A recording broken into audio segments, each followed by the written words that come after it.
Good morning प्यारे बच्चों, नवीन Rajasthan senior secondary school की ऑनलाइन क्लासों में आपका स्वागत है। जैसे कि आप जानते हो कि मैं आपको हिंदी पढ़ाती हूँ और हिंदी के अंदर अपना चैप्टर कौन सा था, चैप्टर 3 था। गुरुदेव रविंद्रनाथ ठाकुर के बारे में हम पढ़ रहे थे। इसकी मैंने आपको बहुत सारी विशेषता बताई है कि आज हम इनके बारे में क्यों पढ़ रहे हैं। क्यों पढ़ रहे बेटा? क्योंकि वो बहुमुखी प्रतिभा के धनी थे, उन्होंने बहुत से अच्छे अच्छे कार्य करे थे, तभी तो आज हम उनके बारे में पढ़ रहे हैं और उनसे अनेक शिक्षा भी ले रहे हैं हम। तो हम इसकी विशेषता मैंने आपको लिखवाई थी, नोट करवाई थी, एक बार दोबारा रिपीट कर लीजिए आप। रविंद्रनाथ ठाकुर, एक बार दोबारा रिपीट करवा देती हूँ इनकी विशेषता मैं आपको। रविंद्रनाथ ठाकुर, इन्होंने क्या क्या कार्य किए थे देखो एक बार। जनगण मन की रचना इन्होंने करी थी, जनगण मन की इन्होंने रचना करी थी। इन्हें एशिया में नोबेल पुरस्कार से नवाजा गया था। एशिया में नोबेल पुरस्कार मिला। ये मैंने आपको क्रमबद्ध तरीके से बेटा नोटबुक में लिखवा रखी ना बेटा, ये आपको दोबारा पिक्चर बनाने के लिए माइंड में आपको दोबारा सिखा रही बेटा मैं इसको। उन्होंने गीतांजलि की रचना की थी। उन्होंने किसकी रचना की थी? गीतांजलि की रचना की थी। इसके अलावा उन्होंने पृथ्वीराज पराजय की भी रचना की थी। पृथ्वीराज पराजय की रचना की थी। इनके पिता का नाम क्या था बेटा? देवेंद्रनाथ। पिता का नाम देवेंद्रनाथ था। क्या था? पिता का नाम देवेंद्रनाथ था। इनकी माता का नाम क्या था? माता का नाम शारदा देवी। माता का नाम क्या था बेटा? शारदा देवी था। ऐसी इस तरह की मैंने आपको विशेषता क्रमबद्ध लिखवा दिए। ये मैं पैराग्राफ में इस तरह समझा ताकि आपको जो याद है वो पुनः अभ्यास हो जाए। ठीक है बेटा। उनका जन्म 7 मई 1861 को हुआ था। उनका जन्म कब हुआ था बेटा? 7 मई 1861 में हुआ था। उनका जन्म कहाँ हुआ था बेटा? कोलकाता में। उनका जन्म कहाँ हुआ था? कोलकाता में। जन्म कहाँ हुआ था? कोलकाता में हुआ था। उनका विवाह मृणालिनी से हुआ था। किससे हुआ था? उनकी पत्नी का नाम क्या था? मृणालिनी। ये कौन थी मृणालिनी? उनकी पत्नी थी। उनकी पत्नी का नाम क्या था? मृणालिनी था। उन्हें बंगाल का शैली भी कहा जाता है। इन्हें बंगाल का शैली भी कहा जाता है। इसके अलावा उन्होंने बहुत से अच्छे कार्य किए। उन्होंने स्मरण, नौका, खवैया आदि कई रचनाएं लिखी है। इनकी मृत्यु 7 अगस्त 1941 को हुई थी। 7 अगस्त 1941 को मृत्यु हुई थी। आगे बढ़े समझ में। इनकी मृत्यु कब हुई थी? 7 अगस्त 1941 को हुई थी। उन्होंने गीतांजलि का अंग्रेजी में भी अनुवाद करा था। मूर्ति पूजा के विरोधी थे। क्या थे बेटा? मूर्ति पूजा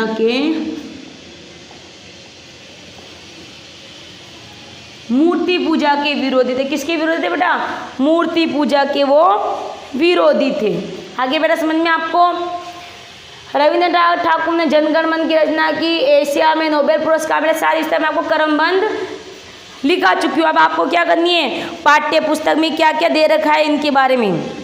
या आपकी पाठ्य पुस्तक है बेटा, सबके पास है ऐसी पाठ्य पुस्तक। जिन बच्चों के पास नहीं है या उन्होंने नहीं खरीदी है तो बेटा विद्यालय में आए और अपनी पाठ्य पुस्तक अवश्य खरीदे, क्योंकि बिना पाठ्य पुस्तक के आप अध्ययन नहीं कर पाओगे। आपके पास नोटबुक तो है लेकिन पाठ्य पुस्तक नहीं है कुछ बच्चों के पास, है ना, तो आपको खरीदनी है बेटा। अब देखो अपना पाठ चलेगा गुरुदेव रविंद्रनाथ ठाकुर के बारे में। इसकी शब्दार्थ मैंने आपको लिखवा लिए थे। तो आपको क्या करना है, इसकी विशेषताएं मैंने लिखवा दिया, आपको मेरे साथ किताब का वाचन करना है। करो मेरे साथ साथ, पहले किताब का वाचन करो, बोलो। कवि, नाटककार, उपन्यासकार, गीतकार, कहानी लेखक, संगीतज्ञ, पत्रकार, अध्यापक, चिंतक, वक्ता, अभिनेता आदि ये सारे गुण यदि एक ही व्यक्तित्व में मिल जाए तो निसंदेह ही उसे ईश्वर की अनुपम रचना कहा जाता है। देखो कितनी अच्छी बात थी, इतने सारे गुण हैं किसमें बेटा, रविंद्रनाथ ठाकुर के अंदर। उनमें क्या क्या गुण हैं, वो गीतों की रचना करने वाले भी हैं, एक अभिनेता भी हैं, एक चिंतक भी हैं, वक्ता भी हैं, कहानीकार भी हैं, लेखक भी हैं, अध्यापक भी हैं। यानी उनके व्यक्तित्व में हजारों ढेरों विशेषताएं हैं। तो उन्हें हम क्या कह सकते हैं, ईश्वर की बहुत ही बड़ी रचना कह सकते हैं। यानी भगवान ने उन्हें बहुत ही सोच समझकर बनाया है। आगे देखो, ऐसे ही व्यक्तित्व के धनी थे गुरुदेव रविंद्रनाथ ठाकुर। उनका जन्म 7 मई 1861 को हुआ था। अंडरलाइन करो इस शब्द को, जन्मकालिका एरा। उनका जन्म कहाँ हुआ था, 7 मई 1861 को। दोबारा रिपीट करो, रविंद्रनाथ ठाकुर का जन्म कब हुआ था बेटा, बोलो। 7 मई 1861 को हुआ था। अब देखो आगे क्या हुआ था, कोलकाता के जोड़ा साखो, कोलकाता के जोड़ा साखो ठाकुरबाड़ी में एक बहुत बड़े ब्राह्मण परिवार में हुआ था। इनका जन्म कहाँ हुआ था बेटा, ब्राह्मण परिवार में। जन्म ब्राह्मण परिवार में हुआ था। कहाँ हुआ था, कोलकाता में हुआ था, जोड़ो साखो में हुआ था, ठीक है, ठाकुरबाड़ी में हुआ था। तो आपको याद रह जाएगा बेटा, उनका जन्म 7 मई 1861 को कोलकाता के अंदर और ब्राह्मण परिवार में हुआ था। याद हो गया बेटा सबको। आपके एक क्वेश्चन बनेगा, रविंद्रनाथ ठाकुर का जन्म कब व कहाँ हुआ था, ठीक है। इनके पिता का नाम देवेंद्रनाथ टैगोर, पिता का नाम देवेंद्रनाथ टैगोर और माता का नाम शारदा देवी था। पिता का नाम क्या था बेटा, देवेंद्रनाथ टैगोर। पिता का नाम, माता का नाम शारदा देवी था, पिता का नाम देवेंद्रनाथ टैगोर था। इनका बचपन का नाम रबी था। इंपॉर्टेंट चीज आ गई है, बचपन का नाम क्या था इनका, रबी। बचपन का इनका क्या नाम था बेटा, रबी। यानी रविंद्रनाथ ठाकुर के बचपन का नाम क्या था बेटा, रबी था। आगे देखो, मैं साथ साथ किताब का वाचन भी कर रही हूँ बेटा, वेरी गुड। गुरुदेव मूलतः बैनर्जी कुल के थे, परंतु समाज में सम्मानित स्थान प्राप्त होने के कारण उनके वंश को ठाकुर कहा जाता था। उनके वंश को क्या कहता था, ठाकुर। उनके वंश को ठाकुर कहा जाता था। उनके वंश को ठाकुर कहा जाता था, ठीक है बेटा। आगे देखो, टैगोर इसी का अंग्रेजी में विकृत रूप है। ये टैगोर जो शब्द है ना, टैगोर शब्द मैंने लिखवाया था आपको। टैगोर शब्द क्या है, एक अंग्रेजी का विकृत रूप है। उनके पिता महाराजा द्वारकानाथ। अब द्वारकानाथ कौन थे, इनके दादाजी। गुरुदेव रविंद्रनाथ ठाकुर के द्वारकानाथ जी क्या थे, इनके दादाजी। यानी गुरुदेव के पिताजी कौन थे बेटा, देवेंद्रनाथ थे। देवेंद्रनाथ के पिताजी कौन थे बेटा, द्वारकानाथ जी थे। कौन थे, द्वारकानाथ ठाकुर। ब्रह्म समाज के अग्रणी सदस्यों में से एक थे। वे मूर्ति पूजा व हिंदू समाज में व्याप्त अंधविश्वासों के कट्टर विरोधी थे।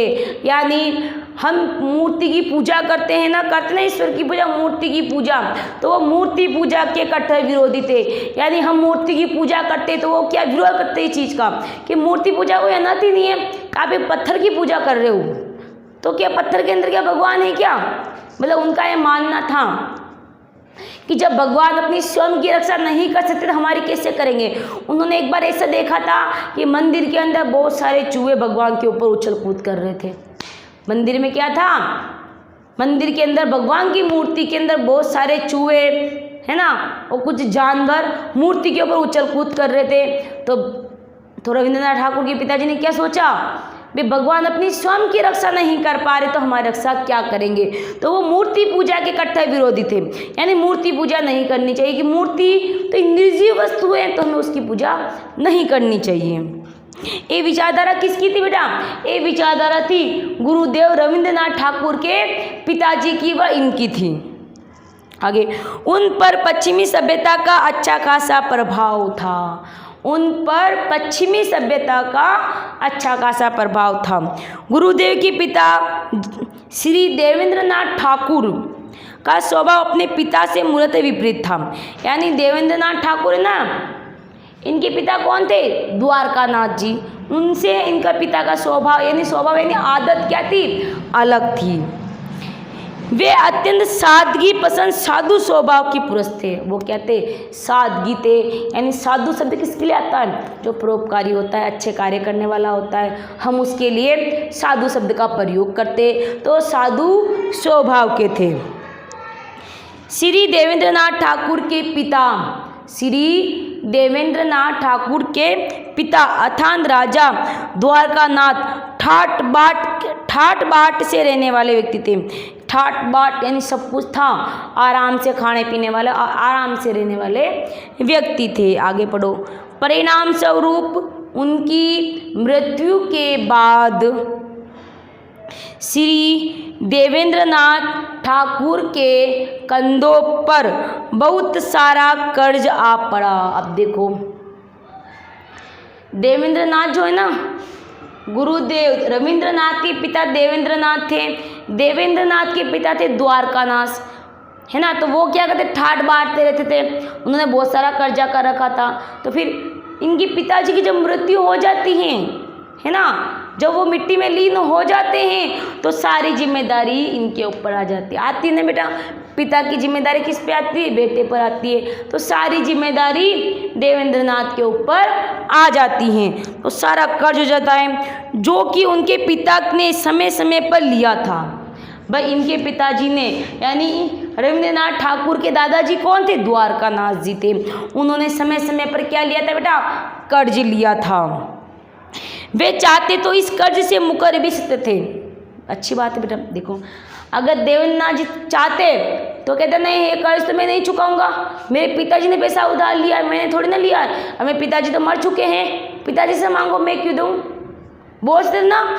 लेकिन बड़े ईमानदार थे, अपने कर्ज से मुक्त नहीं हुए, मुकरे नहीं, परंतु उन्होंने अपने कर्तव्य से मुंह नहीं मोड़ा। उनका कर्तव्य था, क्योंकि पिता का कुछ कर्ज है तो कौन उतारेगा? बेटा उतारेगा। क्योंकि पिता का कर्ज कौन उतारेगा? बेटा उतारेगा। उन्होंने अपने कर्तव्य से मुंह नहीं मोड़ा और धीरे धीरे करके एक दिन सारा कर्ज चुका दिया। कर्ज किसका था बेटा? बताओ। कर्ज था गुरुदेव रविंद्रनाथ ठाकुर के पिता देवेंद्रनाथ थे। देवेंद्रनाथ के पिता थे द्वारकानाथ जी। द्वारकानाथ जी कौन थे? इनके दादाजी थे। उनके ऊपर बहुत सारा कर्ज था और कर्ज उतारने की जिम्मेदारी किसने ली थी बेटा? देवेंद्रनाथ जी ने कर्ज उतारने की जिम्मेदारी और ली थी और उन्होंने कर्ज भी उतारा। आगे देखो, उनके ऐसे गुणों के कारण, उनके ऐसे गुण यानी अच्छी विशेषताएं, उनके अच्छे गुणों के कारण उनका बहुत अधिक मान सम्मान था। उनका क्या था बेटा? बहुत अधिक मान सम्मान था। क्यों था? क्योंकि समाज में वो अच्छे अच्छे कार्य करते थे। उन्होंने अपने पिताजी का कर्ज भी उतारा था। उनके ऐसे गुणों के कारण समाज में अधिक मान सम्मान था। सभी उन्हें महर्षि कहकर पुकारते थे। सभी इन्हें देवेंद्र नाथ जी को क्या कहते थे बेटा? महर्षि कहकर पुकारते थे। गुरुदेव ने अपने पिता के उन गुणों को पूर्णतः आत्मसात किया। देखो बेटा, जो विशेषताएं इन देवेंद्र नाथ जी के अंदर थी, इनकी विशेषताओं को इनके पुत्र गुरुदेव रविंद्रनाथ ठाकुर ने अपने जीवन में आत्मसात करा, यानी उन्होंने अपने जीवन में इन विशेषताओं को उतारा और उन्हीं के अकॉर्डिंग उन्होंने कार्य किया। आगे देखो, आपको दिख रहा है बेटा रविंद्रनाथ ठाकुर, देखो ऐसे थे, दिख रहा है ना फोटो? एक और है, किसका फोटो बेटा है? रविंद्रनाथ ठाकुर का फोटो। अब देखो आगे, रविंद्रनाथ ठाकुर की माता का देहांत उनके जन्म के कुछ वर्षों बाद ही हो गया था। अब देखो, जब रविंद्रनाथ का जन्म हुआ था, है ना, तो कुछ समय बाद ही उनकी माता कौन थी? शारदा देवी थी, उनकी मृत्यु हो गई। अब अकेले रह गए ना बेटा, क्योंकि माता की मृत्यु हो चुकी थी। इस कारण से उनकी देख रेख व शिक्षा संस्कार सभी कुछ पिता देवेंद्र नाथ की निगरानी में होते थे। अब देखो, जब माता नहीं रही तो बच्चे की देखभाल पिताजी ही करेंगे बेटा। तो पिताजी ने बहुत ही अच्छे ढंग से, यानी पिताजी कौन थे इनके? देवेंद्र नाथ थे। उन्होंने सारा पढ़ाई का खर्चा उठाया, अच्छे संस्कार दिए, अच्छे समाज में स्थान दिया, अच्छी शिक्षा से परिपूर्ण किया। वे प्रायः उनके पास बैठा करते थे। कौन थे बेटा? देवेंद्र नाथ हमेशा ही अपने बेटे के पास बैठते। क्यों बैठते? ताकि बेटा अकेलापन महसूस नहीं करे, अपनी माता को याद करके रोता न रह जाए। इसीलिए वो क्या करते थे? अपने पिताजी के पास बैठा रहता था। अब आगे देखो, बैठते थे। रविंद्रनाथ ने अपने पिता से ध्यान, प्रार्थना, एकांत प्रेम व शांति जैसे गुणों को पाया। देखो भाई, ध्यान लगाना, प्रार्थना, इन्हें अच्छे अच्छे गुणों को उन्होंने सीखा। अब आगे देखो, प्रारंभ में स्कूल शिक्षा में मन न लगने के कारण, भाई उनकी माता जी न थी, जब प्रारंभ में, जब शुरुआत में जब स्कूल जाते हैं तब उनका स्कूल में मन न लगने के कारण उनकी पढ़ाई लिखाई की व्यवस्था घर पर ही कर दी गई थी। मान लो आप पढ़ने के लिए विद्यालय में आते हो, वैसे ही रविंद्रनाथ टैगोर को भी विद्यालय में पढ़ने के लिए भेज दिया गया था, लेकिन उन्हें अपनी माता की याद सताती थी। माता, वो छोटा था बालक, तो माँ की तो उसे याद आएगी, जरूर आएगी, अब आप भी जानते हो। तो फिर क्या हुआ? जब स्कूल में उनका मन नहीं लगता था, तो उनके पिताजी देवेंद्रनाथ ठाकुर ने पढ़ने की उनकी व्यवस्था घर में ही कर ली थी। वे एक तीव्र बुद्धि के मेधावी बालक थे। तीव्र यानी तेज बुद्धि के। वे तीव्र बुद्धि के मेधावी छात्र थे। वो क्या थे? तीव्र बुद्धि के मेधावी छात्र थे। मेधावी यानी बुद्धि प्रखर थी, दिमाग बहुत तेज था उनका। उत्सुकता का तो यह हाल ही था कि एक बार जब प्रश्न पूछना शुरू कर देते थे तो सिलसिला रुकने का नाम ही नहीं था। जब वो प्रश्न पूछना स्टार्ट करते तो रुकते ही नहीं थे। एक ऐसा हुआ, क्यों हुआ, किस कारण से हुआ, मतलब वो उस प्रश्न की जड़ तक जाए बगैर तो रुकते ही नहीं थे। इतने सवाल पूछा करते थे अपने पिताजी से, देवेंद्रनाथ टैगोर से। सोचने वाली बात ही यह थी कि जिस व्यक्ति की प्रतिभा भविष्य में इतनी बहुमुखी होने वाली हो, उसके बाल्यकाल में रचनात्मकता का अभाव भला कैसे हो सकता है। यानी रचना करने का, यानी बाल्यकाल में तो उन्होंने बहुत से चित्र बनाए होंगे, कई कहानियाँ लिखी होगी उन्होंने, बाल्यावस्था के अंदर लिखी होगी ना। अब बाल्यावस्था कहाँ से स्टार्ट होती है? बाल्यावस्था होती है 6 से 12 वर्ष की जो अवस्था होती है, हम इसे क्या कहेंगे बेटा? बाल्यावस्था कहेंगे। फिर देखो 12 से जो 18 अवस्था होती है उसे हम क्या कहेंगे? किशोरावस्था कहेंगे। और जन्म से जो 5 वर्ष तक की अवस्था होती है उसे हम क्या कहेंगे? शेषावस्था कहेंगे। तो अभी रविंद्रनाथ टैगोर कौन सी अवस्था में थे? इस अवस्था में थे, बाल्यकाल वाली अवस्था में थे। आगे, बचपन में उनमें कविता लेखन के प्रति रुचि जागृत होने लगी, यानी वो बहुत ही उत्सुकतापूर्ण, बहुत ही अच्छी अच्छी कविताएं लिखने लगे थे। आगे चलकर उन्होंने पृथ्वीराज पराजय नामक नाटक की रचना की थी। उन्होंने क्या करा था? पृथ्वीराज नाटक की उन्होंने रचना करी थी। किसकी करी थी? पृथ्वीराज पराजय। एक क्या था? एक नाटक था, उन्होंने उसकी नाटक की रचना की थी। अगले ही वर्ष सन 1874 में शेक्सपियर की प्रसिद्ध रचना मैकबेथ का बंगला में अनुवाद भी किया था। देखो, उनके लिए उन्हें बंगाली भी कहा जाता है। उन्हें क्या कहते हैं? बंगाल का शैली कहते हैं। बंगाल का शैली क्यों कहते हैं? क्योंकि उन्होंने इसका अनुवाद किया था। जैसे आप हिंदी का अंग्रेजी में ट्रांसलेशन करते ना, वैसे ही उन्होंने कई भाषाओं का उन्होंने अनुवाद किया था।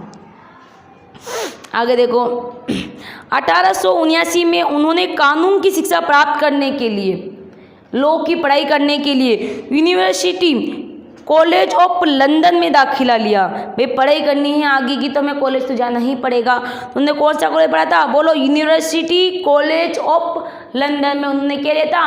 दाखिला लिया था। लेकिन इन शिक्षाओं से वो बहुत अधिक संतुष्ट नहीं थे। वो क्या थे? उस कॉलेज की पढ़ाई से संतुष्ट नहीं थे। इसलिए एक वर्ष के बाद ही सन 1880 में बिना डिग्री लिए वह भारत वापस लौट आए। वो कहाँ गए थे बेटा? लंदन पढ़ने गए थे, लेकिन वो लंदन से वापस अपने भारत लौट आए। क्यों आए? क्योंकि उन्हें वहाँ की पढ़ाई अच्छी नहीं लगी।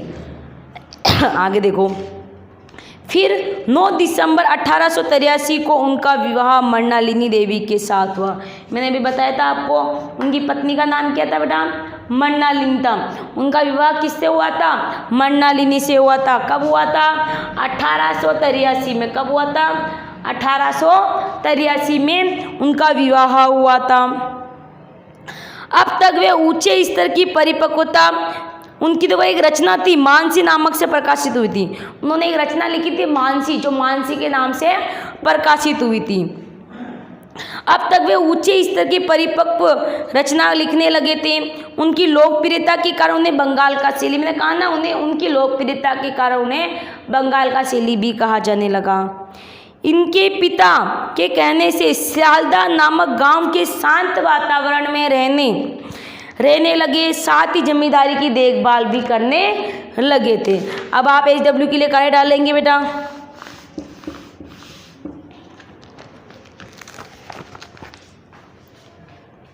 इसका स्क्रीनशॉट ले लीजिए बेटा।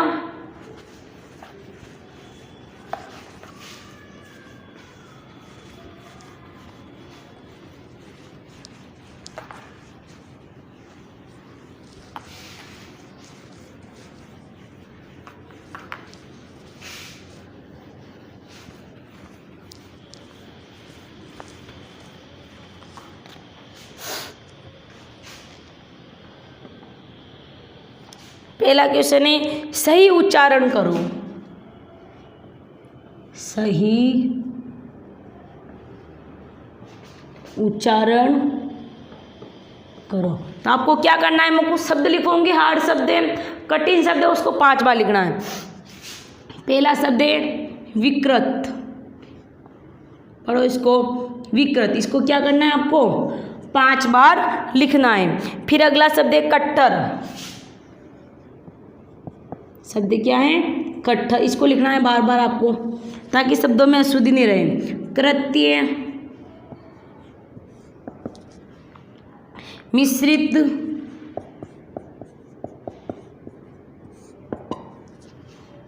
मार्मिक,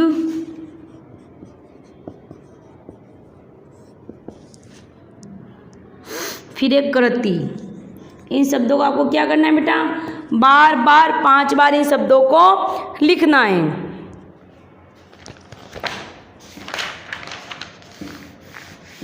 लिखो, इसको उतारो आप।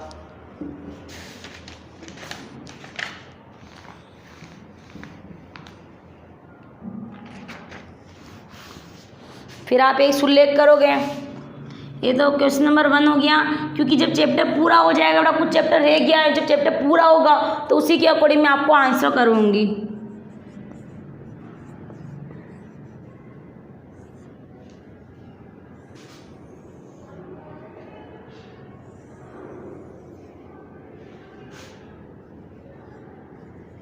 हमेशा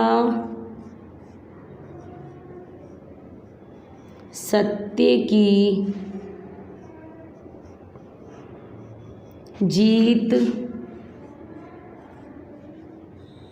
होती है। ठीक है बेटा, आपको काम समझ में आ गया आज का? मैंने जो पढ़ाया पार्ट समझ में आ गया? अपना कुछ चैप्टर रह गया है जो अगले लेक्चर में हम उसको पूरा करेंगे, उसके बाद ही मैं आपको पाठ्य पुस्तक के क्वेश्चन आंसर करवाऊंगी। तो आज आपको क्या करना है, इन शब्दों का बार बार उच्चारण करना है, इनको 5 बार लिखना है, क्योंकि मैं हर शब्दों में से कल श्रुतिलेख आपका लूँगी अगले लेक्चर में, और आपको सुलेख करना है सुंदर सी राइटिंग में। इसी के साथ आज मेरी क्लास समाप्त होती है। धन्यवाद।